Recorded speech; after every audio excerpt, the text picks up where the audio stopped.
Fourthly, the properties of death, which serve to lead into the nature and power and the use of death. 1. It is but once. It is appointed unto men once to die. Hebrews 9 verse 27. Ordinarily, men die but once. They do not soon return to life again, and then die again. They go by death, whether they shall not return to their houses and families and friends again, and to their businesses in life as before. When they die, they go down into the grave, and rise not till the heavens be no more.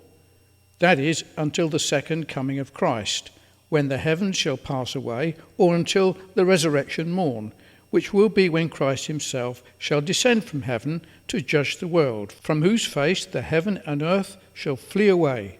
See Job 8 verse 10 and 10 verse 21 and 14, 10, 11 and 12.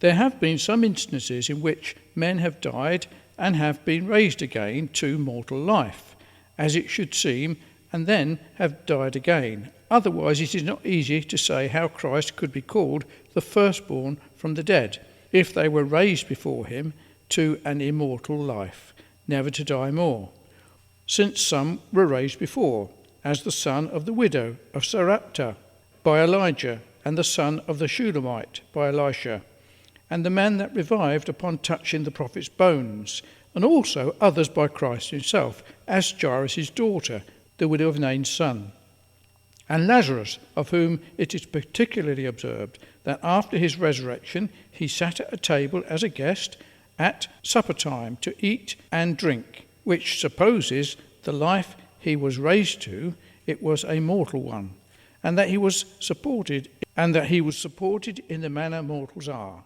and died again, John 12 verse 2. But commonly men die but once, as Christ the Saviour did. 2. Death is certain.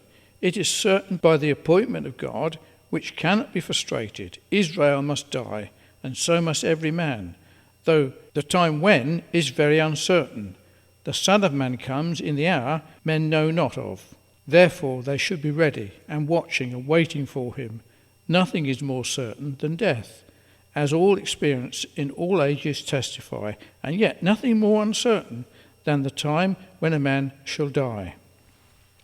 3. Death is mighty, powerful, and irresistible. What is stronger than death? No man has power over his spirit, to retain the spirit one moment when it is called for. When God says, "This night thy soul shall be required of thee," it must be given up.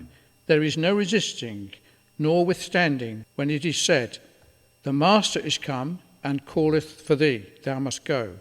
When death comes and calls for a man, he must go with him. Struggles and entreaties are of no purpose. For death is insatiable. It is one of those things that is never satisfied, and the grave, which follows it, is another. Habakkuk 2:5, Proverbs 30 verse 16. Though it has been glutting itself from the beginning of the world, it is as greedy as its prey as ever. And though it sometimes makes use of such a carnage of man as in the battle, that thousands are slain in one day, and great numbers in a short time by famine and pestilence, yet it never has enough. 5. Death is necessary, not only by the appointment of God, which must be accomplished, but for the truth of God, in that his threatening with it in the case of sin, and for the justice of God on sinners, which requires it. And besides, it is also necessary to the saints for their good, that they may be free from the indwelling sin and corruption which they cannot be as long as they are in this tabernacle, this earthly house, in which the spreading leprosy of sin must be pulled down. Even ere a thorough riddance can be made of it, it is necessary to deliver the saints from the troubles of this life, and to introduce them into the joy of the Lord. Wherefore, 6. Though death is formidable to nature and to natural man, yet it is desirable by good men. They seek their dismission from thence by it. They choose rather as to depart and to be with Christ, which is much better than a continuance in a life of sin and sorrow. They are willing either to be absent from the body, that they might be present with the Lord.